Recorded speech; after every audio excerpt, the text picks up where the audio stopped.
বিশ্ব এক কঠিন সংকটে পতিত হচ্ছে। আমরা দেখতে পাচ্ছি ইরান এবং ইসরায়েল নতুন করে যুদ্ধের দাবানল হয়ে উঠেছে। বিশেষ করে গত 13ই জুন ইসরায়েল কর্তৃক ইরানের উপর যে হামলা, বিশেষ করে নানাতজ ইরানের পরমাণু সমৃদ্ধ ইউরেনিয়াম সমৃদ্ধ অঞ্চল, সেখানে আমেরিকা এবং যুক্তরাষ্ট্র দুটি দেশের এবং ন্যাটোর সহযোগিতা আমরা বলবো সম্মিলিতভাবে যে যুদ্ধটা চাপিয়ে দেওয়া হচ্ছে, এটা কোনো যুদ্ধ আমি বলবো না। এটা হচ্ছে যে শক্তি প্রদর্শন এবং মধ্যপ্রাচ্যকে ভেঙে টুকরো টুকরো করে ফেলার একটা গভীর ষড়যন্ত্র।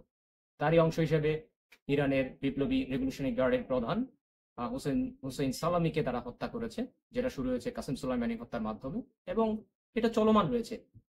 রাষ্ট্রপতি থেকে শুরু করে প্রধানমন্ত্রী কিংবা হচ্ছে পররাষ্ট্রমন্ত্রী প্রত্যেকে গুপ্ত হত্যা স্বীকার হচ্ছে। এবং আমরা দেখছি এখানে শিয়া সুন্নির একটা ডিবেট তৈরি করে পুরো বিশ্বকে, বিশেষ করে মুসলিম বিশ্বকে তারা আলাদা করে রাখছে। এদিকে তারা ইসরায়েলকে ছিন্ন বিচ্ছিন্ন করে একটা নতুন পশ্চিমা ষড়যন্ত্র কায়েম করে নতুন একটা বিশ্ব ব্যবস্থা বাস্তবায়ন করতে চাচ্ছে, যার অংশ হচ্ছে অর্থনৈতিক লুটপাট এবং হচ্ছে মুসলমানদের ধ্বংস করা।